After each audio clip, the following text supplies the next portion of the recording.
Criatura humana. Primeira parte. Sempre de novo surgem novas ondas de indignação e lançam seus círculos sobre estados e países, provocadas por minha afirmação de que a humanidade nada tem de divino em si. Isso mostra quão profundamente a presunção lançou raízes nas almas humanas e com que pouca vontade querem elas se separar disso, mesmo quando sua intuição, advertindo aqui e acolá, já surja à tona, deixando-as reconhecer que, contudo, finalmente tem de ser assim. O relutar, no entanto, não modifica em nada o fato. Os espíritos humanos são até menores ainda, mais insignificantes do que julgam, quando, de modo penoso, já tiverem chegado interiormente à convicção de que lhes falta tudo o que se refere ao divino. Por isso quero ir ainda além do que até agora, estirar mais um pouco ainda a criação, a fim de mostrar a que degrau pertence o ser humano. Certamente não é bem possível que possa iniciar com a ascensão sem antes saber exatamente o que ele é e o que ele pode. Ciente disso, então sabe finalmente ainda o que deve. Isso, porém, é bem diferente de tudo o que hoje quer. E quão diferente! Não desperta mais piedade naquele a quem é dado ver claramente. Entendo com ver não a visão de um vidente, mas a de um sábio. Ao invés de piedade e compaixão, só há de surgir agora apenas ira. Ira e desprezo por causa da ilimitada arrogância perante Deus, que centenas de milhares presunçosamente praticam diariamente e a toda hora renovadamente. Numa presunção que não encerra nenhuma sombra de saber. Não vale a pena gastar nisso uma palavra sequer. O que eu disser doravante destina-se àqueles poucos que, devido à sua pura humildade, ainda podem chegar a certo reconhecimento, sem terem antes de ser tão arrasados, conforme acontecerá brevemente segundo as leis divinas, para, finalmente, proporcionar ingresso à verdadeira palavra dele e abrir solo fértil para tanto. Toda a vazia e eloquente obra artificial dos que se julgam sabidos terrenalmente cairá em ruínas concomitantemente com o atual solo, completamente estéril. Urge que esse palavrório vazio, que atua como veneno sobre tudo que se esforça para cima, desmorone por si mesmo com toda a sua vacuidade. Mal estabeleci a separação entre o Filho de Deus e o Filho do Homem, como duas personalidades, assim surgem tratados querendo esclarecer com confusões teológicas e filosóficas que assim não é. Sem entrar objetivamente na minha indicação, procura-se conservar o erro antigo a qualquer preço, mesmo pelo preço da objetividade lógica no modo turvo dos dogmas de até então. Teimosamente se agarram a algumas frases das velhas escrituras, excluindo qualquer pensamento próprio, e assim também com a condição não expressa de que os ouvintes e leitores, igualmente, não devam refletir, menos ainda intuir, pois do contrário, rapidamente se reconhece que com aquelas numerosas palavras nada fica fundamentado, porque fica impossível uma conclusão certa, quer para trás, quer para diante. Ainda mais visivelmente, porém, falta àquelas muitas palavras uma conexão com o fenômeno real, Quem nisso finalmente se tornar capaz de abrir seus ouvidos e seus olhos, sem mais nada terá de reconhecer a nulidade de tais doutrinações. É um derradeiro agarrar-se, que já não se pode mais denominar como um segurar-se a um apoio de até então, o qual em breve se evidenciará como nada. A única fundamentação é formada por frases cuja transmissão certa não pode ser comprovada, as quais, pelo contrário, devido à impossibilidade de inclusão lógica nos fenômenos universais, mostram bem nitidamente que seu sentido chegou à retransmissão de modo desfigurado pelo cérebro humano.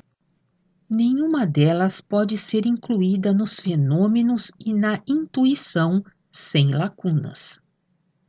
Mas somente onde tudo se fecha num círculo completo, sem fantasias e sem palavras de crença cega, aí todos os fenômenos são esclarecidos de modo certo.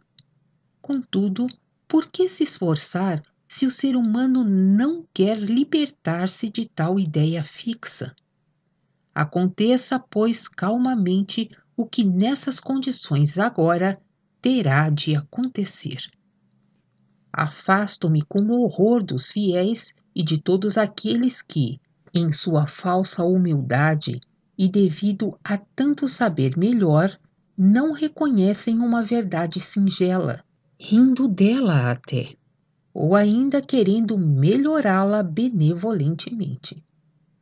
Quão depressa exatamente esses se tornarão tão pequenos, pequenos mesmo, perdendo todo o apoio, porque não o têm na crença nem no seu saber. Terão o caminho que obstinadamente querem manter, pelo qual não mais poderão voltar para a vida.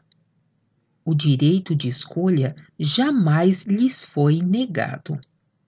Os que até aqui me acompanharam sabem que o ser humano se origina da parte suprema da criação, do espiritual.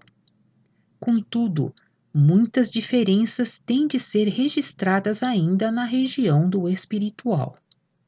O ser humano terreno que se atreve a querer ser grande, que frequentemente nem hesita em rebaixar seu Deus para o supremo daquele degrau ao qual ele pertence, que às vezes ousa até negá-lo ou injuriá-lo, na realidade nem é aquilo que, no melhor sentido, um ou outro humilde julga ser. O ser humano terreno não é nenhum ser criado, mas apenas um ser desenvolvido. É uma diferença que a criatura humana não pode imaginar. Uma diferença que jamais conseguirá abranger livremente. As palavras são belas e bem-vindas a muitos, e inúmeros preceptores as trazem nos lábios a fim de aumentar o número de adeptos. Contudo, até mesmo esses preceptores ignorantes estão ainda convictos de todos os erros que propagam, e não sabem como é grande o dano que assim causam aos seres humanos. Somente a certeza com relação àquela grande pergunta pode conduzir a uma ascensão. Quem sou eu? Se ela não for resolvida antes de modo bem radical, reconhecida, então a ascensão tornar-se-á amargamente difícil, pois, voluntariamente, os seres humanos não se dignam a tal humildade que lhes proporcionaria o caminho certo, o qual, outros sim, realmente podem seguir. Todos os acontecimentos têm comprovado isso de modo claro até a época atual. A própria humildade ou fez desses homens escravos, o que é tão errado quanto a presunção, ou, com essa humildade, ultrapassaram em muito o alvo propriamente, e puseram-se num caminho a cujo fim jamais podem chegar, porque a constituição do espírito não é suficiente para isso. E por isso caem numa profundeza que os faz despedaçarem-se, porque antes quiseram ser superiores demais. Apenas os seres criados são imagens de Deus.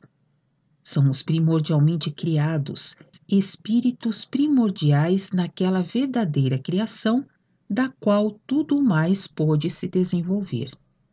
Nas mãos desses encontra-se a direção suprema de todo o espiritual. São os ideais, modelos eternos para a humanidade inteira. O ser humano terreno, porém, só pôde desenvolver-se como cópia dessa criação constituída. Do pequenino germe espiritual inconsciente até uma personalidade autoconsciente. Somente plenamente desenvolvido pela observância do caminho certo na criação, torna-se cópia das imagens de Deus. Ele mesmo, de modo algum, é a própria imagem. De permeio jaz ainda um grande abismo até ele, embaixo. Mas também das legítimas imagens, o próximo passo fica ainda longe de Deus. Por isso, uma criatura humana terrena, finalmente, devia reconhecer tudo aquilo que se encontra entre ela e a sublimidade da divindade, que tanto se esforça por arrogar a si.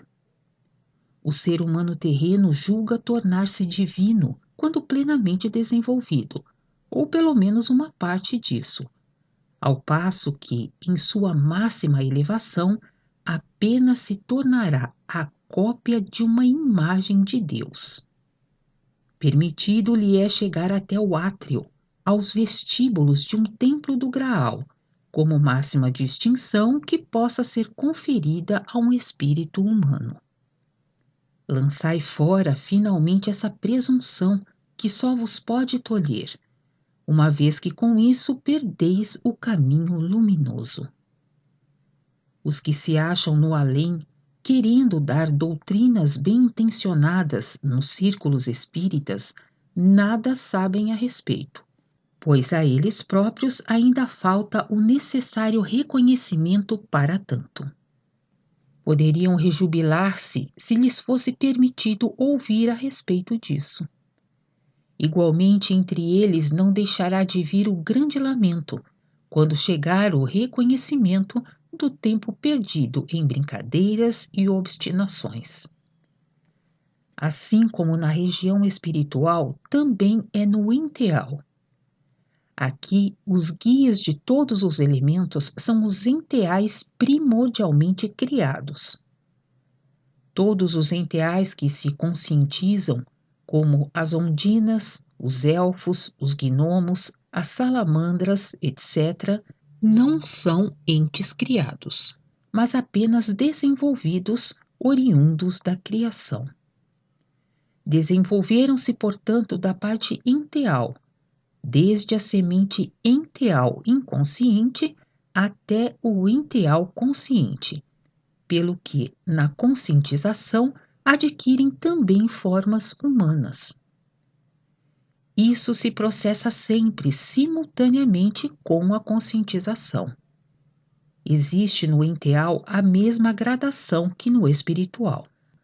Os primordialmente criados dos elementos no enteal, da mesma maneira que os primordialmente criados no espiritual, têm forma masculina ou feminina, segundo a espécie de sua atividade.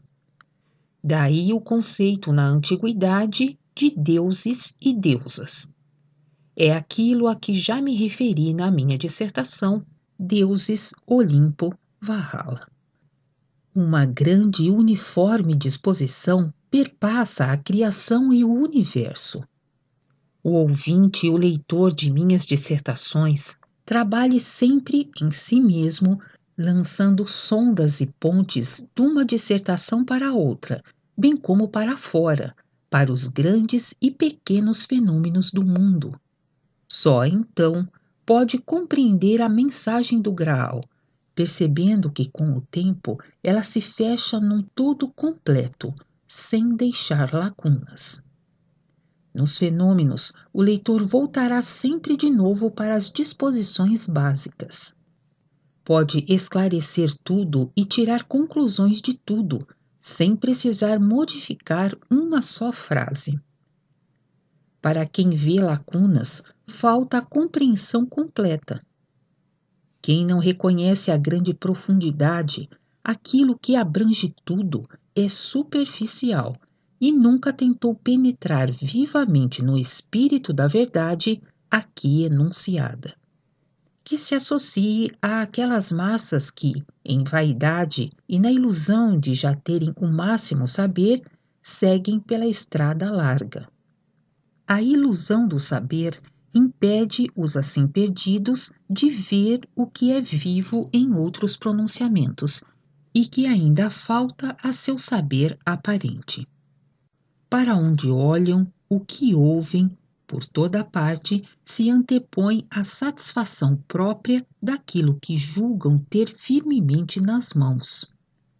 Somente quando atingirem aquele limite que inexoravelmente condena tudo o que é inverídico, bem como toda a aparência, reconhecerão, ao abrir as suas mãos, que estas nada contêm que lhes possibilite uma continuação do caminho, e dessa forma, por fim, o ingresso no reino do Espírito.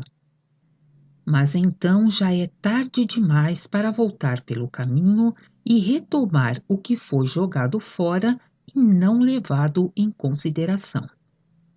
Para tanto, não dá mais tempo. A porta de entrada está fechada.